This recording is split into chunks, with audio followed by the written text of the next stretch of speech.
Hey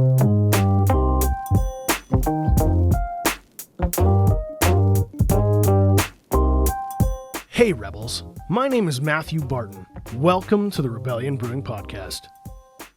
When you walk into a liquor store, do you know exactly what you want? Or do you wait and let something catch your eye? Great artwork on a label is integral to breaking through the noise of a crowded marketplace. Bryan Neufeld is behind some of the most creative labels in art in the Saskatchewan craft beer scene, and this year, he designed the Hop Circuit glass. We're sitting down to talk about all the work he does and take a look behind the scenes of graphic design and beer. So let's get into it.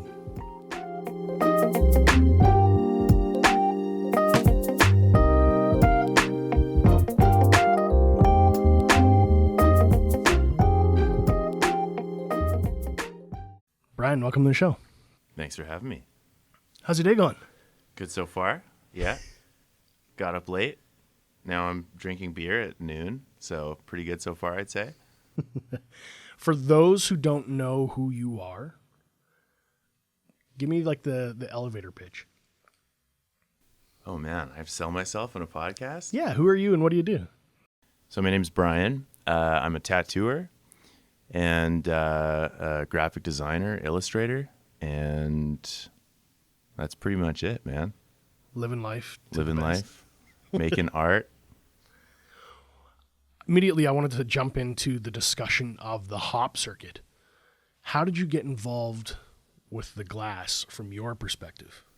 So Adam Smith over at Malty, I guess he was some head honcho on the hop circuit committee this year. And I've been doing design stuff for them for a couple years now. So he reached out and said, do you want to do it this year? And I was like, let's make it happen. So it was cool to be involved with it. And I had just done similar glassware for them, like a couple months prior. And so I was already familiar with the dimensions and the format and all of that stuff. So it was a super cool project. I was so stoked at how they came out. Like the printing was just mint, and yeah, it looked awesome. So we got them done by Grandstand. Okay. And they tend to do almost all of our glassware. Yeah. And the quality is nice. Like you touch it and you look at it, it's got that gloss on it. Yeah, it gave me 90s McDonald's giveaway glass vibes. You know what I'm talking about? Yeah. Yeah, I had a bunch of those with like the what was his name? The Hamburglar and all of that stuff. All his pals. Yeah, it was cool. So it's not often that you see like a nicely printed full color glass like that. So when it comes to the hop circuit glass, what was the thought? What was the inspiration? So the first sort of thought was, how do I fill this space? Because the glass is kind of short and it's basically this like cylindrical wrap that isn't actually that high. You don't have a ton of space to work with. So the first thing I got thinking about was sort of the actual route of the hop circuit. And I was like, well, it's not a straight, it can't wrap around this glass and be accurate. So how do I portray this route feel, this beginning to end sort of thing on a glass? And then I got thinking about Family Circus comics. Do you ever read Family Circus comics? I remember. Yeah. So it's this like nonsensical. Well, some of them were. Some of them were like, it was like where the kids had been, and it's this insane route where they're just like,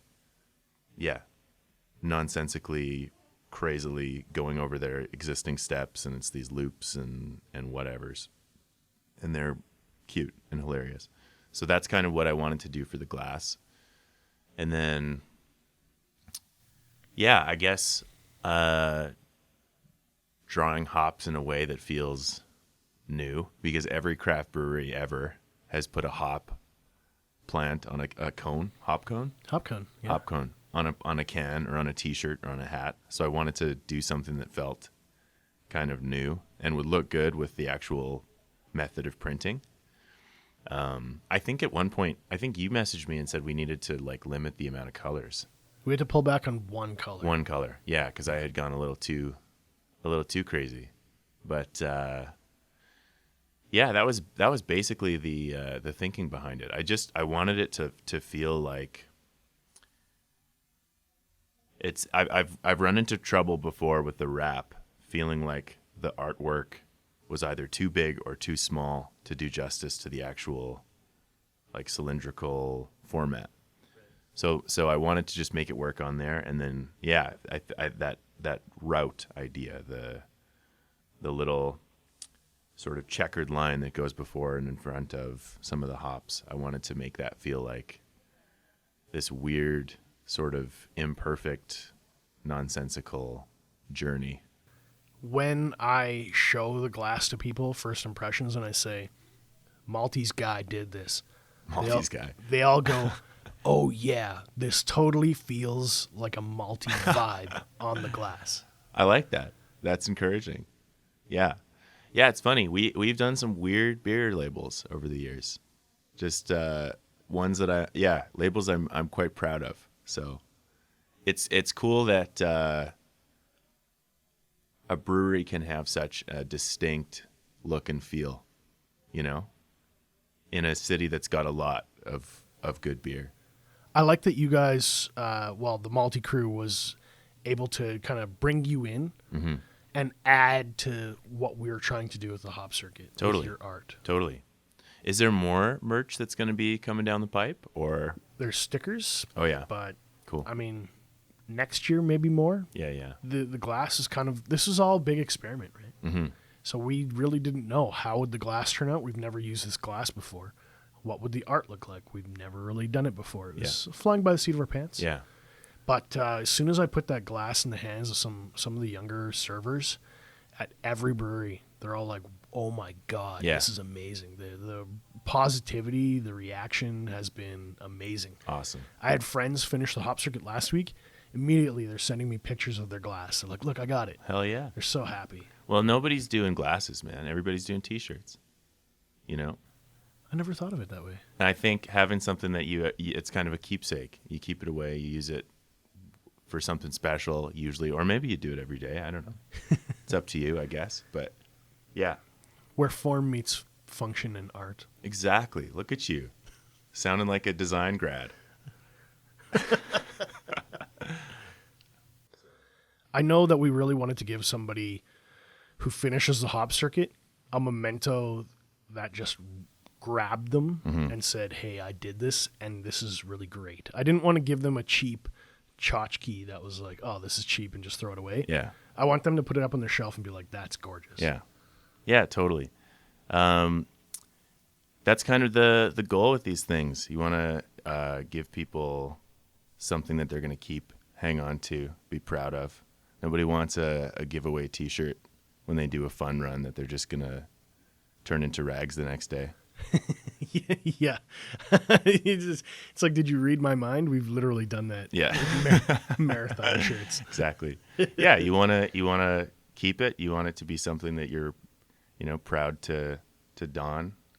You want it to be something that, you're proud to keep around.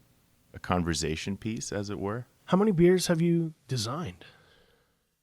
That's a good question. I've stopped counting. I don't do all of them. They do a lot of the stuff that they come out with in-house. But for Malty, I've probably done, I don't know, between 20 and 30. I know you did Champal. Yeah, I did Champal. Adam had a big vision for it, and it took us like 8 versions, but eventually we came up with something that we were both happy with. So, yeah, it was cool. We just wanted it to look like a super crushable, classic-looking, Pilsner. So something that's kind of like classy in a way, but it's not classy. Like, yeah. So that was a fun one. But usually they come to me and they just sort of say, this is the beer name. Have at it. And I just go for it. And they don't give you direction? No, not usually. Yeah, sometimes Adam will have an idea, and so I'll sort of follow whatever he had in mind, and usually it's dope. But most of the time it's like the name is whatever. Mondo Robot Kitty. Exactly. Mondo Robot Kitty has no friends or something. And I have to go and then just run with it. So, yeah, and I like working that way. I love having not too much direction and lots of creative freedom. Usually we come up with something good. Sometimes they put on the brakes and they're like, okay, we can't do this because this. Yeah. But, yeah.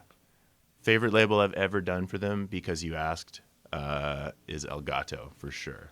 That's a popular beer. It is a popular beer. It's my favorite, for sure. It's got this lazy-ass cat sitting on a towel at the beach, and he's clearly a nudist cat. He's taken off all his clothing. And, yeah, he's just a little rascal. I crushed an Elgato last summer, I think in like 3 minutes, because I'd gone on this 4-hour walk out in the hot sun on a hot day, and I was like, I am dying. And I was right by the hospital, and I was like, I know exactly what to do. And I stumbled over to Malty. I was just like, just gimme. Yeah. Grabbed that Elgato, and just it was gone. Crushed it. Just inhaled It's it. a very refreshing beer. It was the fastest I've ever drank a beer. I was like, this is stupid how fast I drank this. Oh, yeah. And they've been making a lot of those very crushable. Like, you can't do that with a New England. Maybe a session one. Maybe a session New England, sure. But, yeah. El Gato is a delicious beer, and I'm pretty happy with that label. Yeah.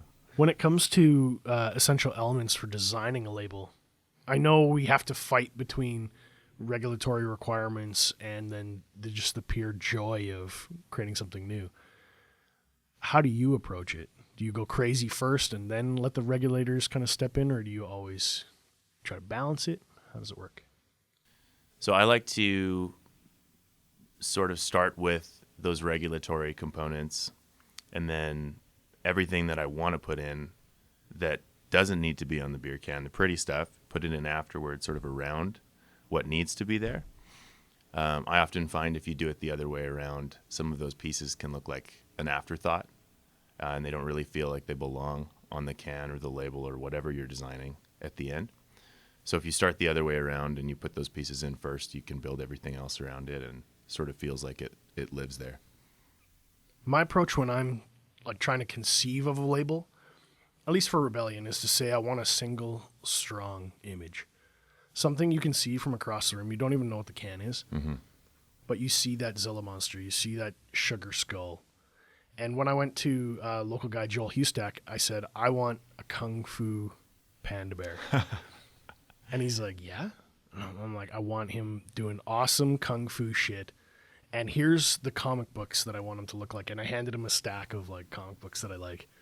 And he was probably just ecstatic. He was like, I can do this. Hell yeah. Hell yeah. Yeah, it's cool when people have awesome ideas like that. Yeah, I usually have plenty of ideas of my own, so I love just running with a beer name. But yeah, when Adam, for instance, comes to me with a very like nailed down concept in mind, it's usually something awesome to run with and work on. So, well, the other thing you said was you do tattoos. Yeah.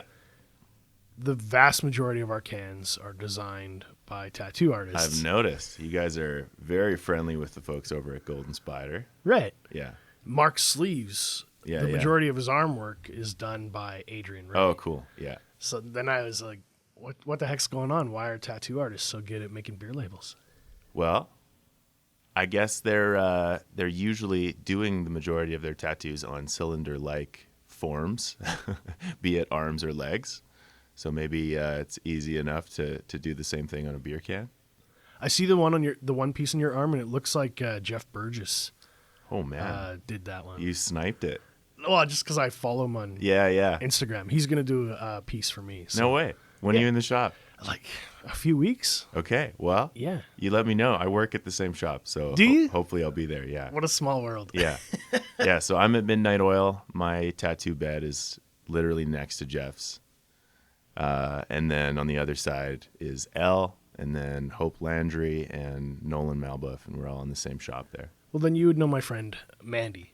Yeah, totally. So she's done a bunch of little tattoos for my wife. Oh, yeah. She did a little bunny rabbit. And yeah. She did my buddy Chris's bicycle tattoo. Okay. Yeah, she's getting into the stick and poke world. Yeah. Yeah. She's going to do, well, the plan is for her to do hops. Oh. A lace of hops rolling down my Literally arm. take the hop circuit glassware and just wrap it around your arm, man. Kind of the same vibe. Yeah. So that's what a small world. I didn't even realize it was Midnight Oil. It was a very small world. I guess I got to admit I didn't do my proper due diligence and research. What do you mean you didn't research me, man? I mean, I Googled, but Well, you can do it after. didn't come up. I mean, I also enjoy the idea of discovering while we're in the discussion. Yeah, I think there's probably a lot of people that come on the podcast that use up all the good conversation before the episode. So can't be having that. What really kills me is when I turn off the microphones after an episode and then they give me all the tea, all the dirt. nuggets. Yeah. Yeah. I'm just like, why did you wait to say that after the mics were off? Yeah, you got to be you got to bring your game face. You got to get focused. You got to warm up beforehand. Talk to yourself in the mirror, I guess. Maybe have a few cold ones beforehand. Speaking of cold ones, Yeah. speaking of putting on your game face, Yeah. I wanted to introduce our audience to a beer that at this recording has not yet released. Whoa. It's called Strength of the Herd. Features a bison on the can, and proceeds from the sale of this, I believe, are going to be going to cover or donated to bison conservation in Saskatchewan. Whoa. You ready to give her? I'm ready to give her. Okay, it's 4.2%. Cheers. Cheers. We just canned it last week. I like that a lot. This is another, speaking of highly crushable beers, this is a highly crushable beer. They came to us and they said, we want to do a custom beer, but we're not fancy and we don't want to go crazy. We don't want tons and tons of hops. We Yeah. just want an easy, smooth drinking beer. Yeah. This is a beer that I want to drink it in a Legion in some small ass southern Saskatchewan town with a bunch of people I don't know that are probably wearing cowboy boots. You know? Do you think it's a cowboy beer? I think it's not a cowboy beer, it's a rancher beer. Rancher beer. Yeah. What's the It's not distinction? crushable, it's stompable. Stompable. Highly stompable. You know, the very first day I had it, I was eating really, really spicy Mexican food. Kind of hurting myself. Yeah. And it was so creamy and so soft and gentle and smooth. I think it's actually Gentle beer. pulled back. It's a little drier than I remember. Maybe that spice and that heat made it taste a little sweeter. I'm not really good at the whole describing beers thing or talking about notes, but I would argue that this is a malt forward approach. Yeah. Am I fair in saying so? Very correct. All right. Yeah, there's no hop forwardness in this beer. It's No. showcasing the grain. What hops? Yeah. So what are the hops in this beer? I don't even know. They didn't tell me. I know it's like Answer the question. it's below Matthew. 10 IBU. That's what we discussed beforehand. Okay. I was like, what's the ratings or what's the kind of the tail of the tape on this beer? And they said it's lower than 10 IBU. A friendly, gentle beer. Yeah. One for the range. Or the paddock. Stompable. Stompable. Did you know they have bison paddocks in all these little provincial parks all over the place? You can go look at wild ranging bison. There's one in Buffalo Pound, apparently. I haven't been. I guess it makes sense. Now I'm thinking about the name of that park, and I'm feeling like an idiot. There's also one in Winnipeg, in Fort White, I believe it's called. You can go see those guys in Riding Mountain National Park. They're all over the place. When I was a journalist, we had to travel across Saskatchewan. So I did see some Saskatchewan bison. Right. Grasslands, I guess, too. They got them at Grasslands. Right. The Dark Sky Preserve is there too. Yeah. And have you physically seen a bison in person? Oh, yeah. So you know how huge they are. They're massive. The size of a truck. They're terrifying. Like they would kill you. Mm-hmm. Yeah. If they felt like it. If they wanted to, and if they woke up and chose violence that day, they would make you their what's the word? Bitch. Yeah, exactly. Yeah. They turn you into a fine paste in the field. I Yeah. think. A little bison paste. Like, I remember reading stories about the herds would be stomping and it felt like an earthquake. Mm-hmm. and the ground would rumble, and that would be like for a mile off. Oh, yeah. You wouldn't even see them. You could feel Oh, yeah. them. Oh, another one, Waterton. They have a bison paddock in Waterton National Park. Have you been there? No. It's beautiful. Me and my buddy Jesse were driving our SUV around the bison paddock, and there were very clear signs to not get out of the vehicle. And we chose to get out of the vehicle and go up to and approach a bison. And it didn't last super long because both of us just ended up being super terrified. We got back in the vehicle and we kept going. But yeah, they are majestic beasts, and they are massive, and they are truly terrifying. The sign told us not to. The sign told us not to. We did it anyway. Yeah. A very understaffed park. I think you got lucky. Yeah, we did. Seriously, though, you got to check out Waterton. It's like the only park in the Rockies where you have this super abrupt transition between prairie and Rockies. There's no foothills. You literally go up in these mountains, and you're on the summit, and you're looking out at what looks just like Saskatchewan. You can see for hundreds of miles, but you're on top of a mountain. There's just this like wall. What's that feeling? Like, what does it feel like? Probably what it feels like to be standing face to face with a bison. In awe. In awe, terrified, fearing for your life. I don't know if you feel this. When I'm driving through the mountains in BC, and you're driving, and they're kind of all up around you, I felt very claustrophobic and penned in. I didn't like it. I didn't realize how much having open skies was my comfort level. You're from here? Yeah. Yeah. Born and raised. And anytime I go into the mountains or driving in the mountains, I feel claustrophobic. I'm like, what if these things collapse and rock slides and all that stuff? I feel like I'm going to get hit in the head of the rock. It's a very oppressive feeling. Yeah. And I don't feel great until I'm back kind of further out into Alberta, closer to Calgary, and then it's back into open plains, and then I feel like I'm back in my natural place of being. I think I'm the opposite, man. I feel like the mountains are this security blanket. And, but there is one thing that I feel like if I lived in the mountains, I'd miss a good thunderstorm. They don't get the same kind of thunderstorm? No, they don't get the same quality of thunderstorms out there. Out here, you can see it for miles around if you get a good thunderstorm here, and you can feel it. They can't? Well, no, I have a lot of family out in BC, and they're from Manitoba originally. That's where I'm from. And they're all like, we miss the thunderstorms. We miss the thunderstorms. So, yeah, I feel like you can probably get a good thunderstorm, but only if it's in the same vicinity. You can't feel it if it's, a pretty good distance away. There is a nice comfort to the rain and the thunder, that rolling kind of... Yeah, yeah. And it's different in the mountains. I never even thought about it like that. Well, but the mountains have advantages too, man. Yeah. Like, you don't get totally ravaged by mosquitoes most of the time. There's not wind in the same... Like, it's been so windy here. Yeah. It's been stupid windy. You go to the mountains, you don't get the same ferocious... eye-watering, unending dust storm. And it's like this every spring. Like, we forget it. And then winter comes to an end, and we're so excited to get outside. And then you get outside, and it's just like a dust bowl. And there's wind blowing in your face, and you're crying. And the pollen explosion. Yeah, and then you probably have allergies. And then you go back inside, and you wait it out. That's what living here is like. It's just you wait it out. You don't know what it is, but on any particular day, you just wait it out. My little guy had a little toy drone on the deck yesterday, and as it took off, there was a plume of yellow pollen and dust whipping off the deck. That's gross. And then we had a big gust hit the trees, and they kind of shook, and it just... a big plume just came right at us. It was... You could touch it. Whoa. That's how thick it was. And you have superpowers now. Super allergies. Yeah, super allergies. Okay, but so I think the open sky is free.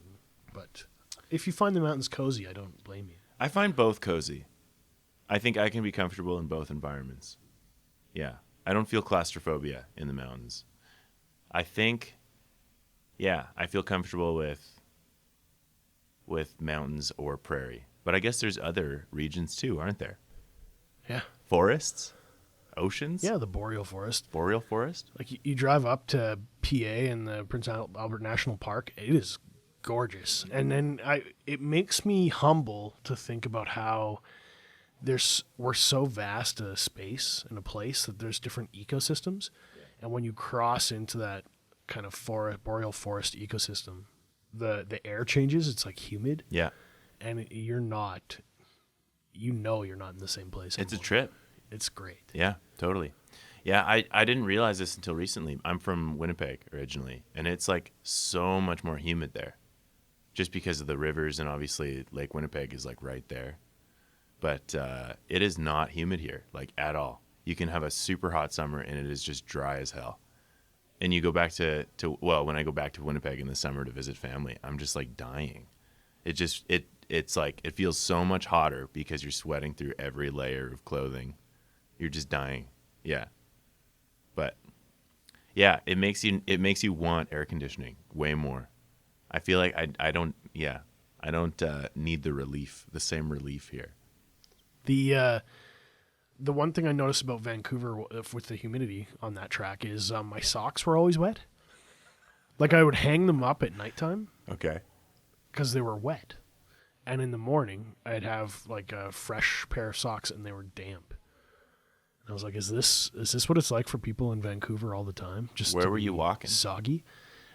We started off. We were actually downtown by Hastings. And so just pavement all over. Yeah, we were just crushing pavement. Raw City. Yeah.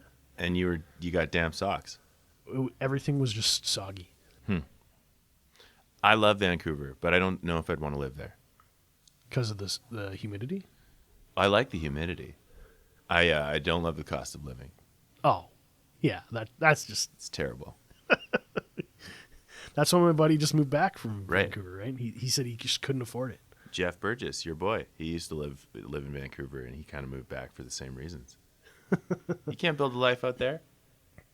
You know what I'm going to do? I'm going to bring you guys some beer on the day I come in for my session. We would love that. You let me know. Email me prior. Like, maybe I'll email you, and I'll just be like, what do you feel like? Yeah. Yeah, Jeff and I we actually co-designed a label together for Malty. Did you ever try Space Gator? Yeah. Yeah, so Jeff and I worked on that one together. Yeah. It was a super fun experience working on that label with him. Yeah. What was the other one? Mars something. There's like a couple Mars beers that they did. At Malty? Yeah. See, this is the hard thing. If you're a Malty fan, it's hard to keep up. It always changes. I love the model coming out with new beers all the time, but it's hard to keep up. I never get the same thing twice, pretty much. It's always what's new. Mm-hmm.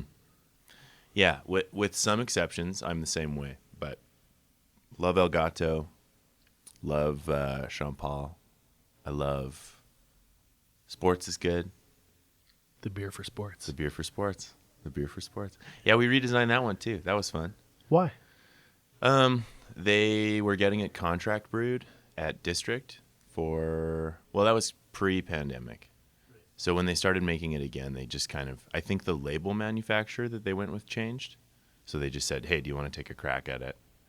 And we took basically what they had. I think Aaron Brownlee, shouts to Aaron, former Malty staffer, with a pretty good design eye. I think he initially designed that label, so I just sort of took what he had and just tweaked it. And I put in some cool little subtle sort of like baseball vintage style ligatures, they'd be called. Yep. Just sort of taking the M and the N and sort of making these cool, weird little details on the can.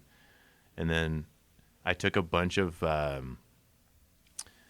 pictures of octopus tentacles, which I love, and basically made them background and just made them like this monochromatic sort of gradient. It's really subtle, but if you notice it, then you can't unsee it.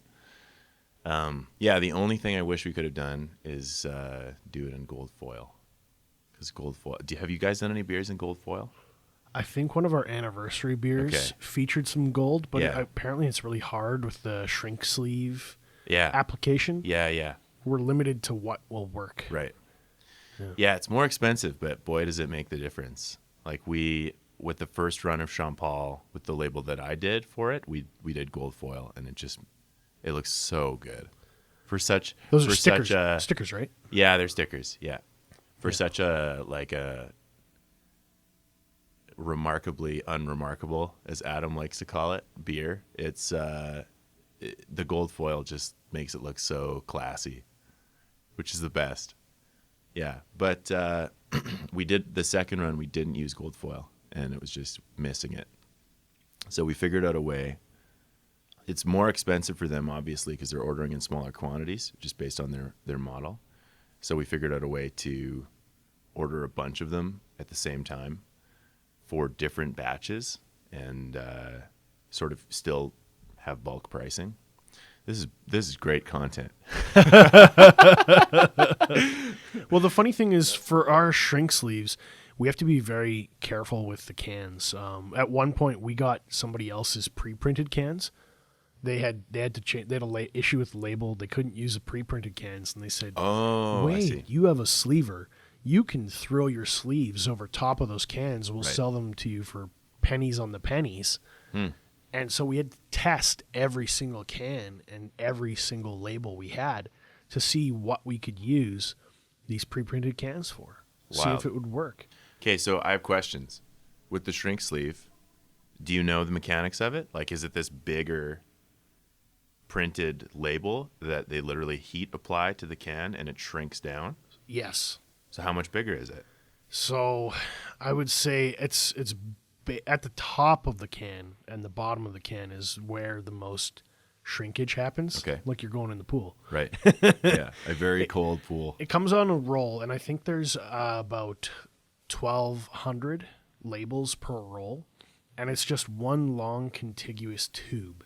Okay. And they flatten it out and they tighten it up on this roll and have it very specific, like size and shape and stuff. And then it comes through the machine, and there's these little things that look like razor blades, and they slice the label precisely with lasers and sensors in the canning sleever machine. It all happens in a fraction of a second. And then it goes through that heat tunnel, which is like bakes the label on, and you just see it like shrink up. Cool. The boys did a test, and they said one time I think they put the same can through about 30 times before the labels were way too deformed and would not slide over the can. Okay. But you could easily shrink sleeve like 2 or 3 labels onto the same can. Really? Okay. Yeah. Interesting. But it looks goofy. You just want to have one label. Well, I've always wondered, I've never worked with a shrink sleeve.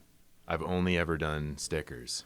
Where if you look at the tops, Yeah. you see where we have that gradient or something? They tell us, don't put anything there. That's what I was thinking. Just avoid it all, because it just deforms and ruins the art. So the closer you get to this ridge, the more distortion you get.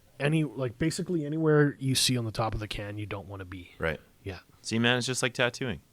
If you put a stencil too close to a kneecap, too close to an elbow, too close to any joint, essentially, or an area that moves a ton on the skin, same thing. What happens? Distortion. You're just getting these weird twists and pulls and stuff like that. I mean, you want a stencil you want to put it on when the body's relaxed. Yeah. Usually. So that when the body, well, it depends on the spot. It depends on the spot, I guess. But okay, it's nothing like tattooing. It's not the same at all. Well, I think there's some core concepts and lessons to be applied. Mm-hmm. I see the sameness in many things. And when you explained that, I'm like, oh, yeah, that definitely relates. I'm seeing the similarities. Totally. I think you just, you could have finished that metaphor. I'm really I could have interested in finished hearing it. your I answer. just gave up. I gave up. I ran out of words. Or maybe it's just this strength in the herd. Well, it's 4.2%. 4.2. It shouldn't rock you too hard. All right. Well, I take that personally. I guess I'm just a lightweight. Is that what you're trying to say, Matthew? Maybe, did you have lunch yet? No, that's the problem. There you I didn't go. have lunch. See, I didn't have lunch. I've done this a few times. I had lunch first. Oh, wow. I started the day with 2 peanut butter cookies and nothing else. That's all I've eaten. So, Okay. So if somebody is listening to this nonsense, hearing us talk about the open skies and beer art and stuff like that, if a business wants to come bug you or somebody wants to come get a tattoo from you, where should they go? What should they do?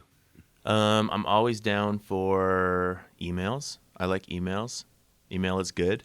I have an email for my tattoo account, and I have a design email. So my design email is Bryan with a Y, NeufeldDesign@gmail.com. And my tattoo email is bneufeldtattoo@gmail.com. And the best way to see my work is Instagram. My website sucks, so don't even bother with it. Go to Instagram. It's like the best way to check out my stuff. So my handle is Bryan, again with a Y, Bryan Neufs. So BRYANNEUFS on Instagram. That's deadly. Well, thank you for your time today, man. Heck yeah. Thanks for having me. Appreciate it.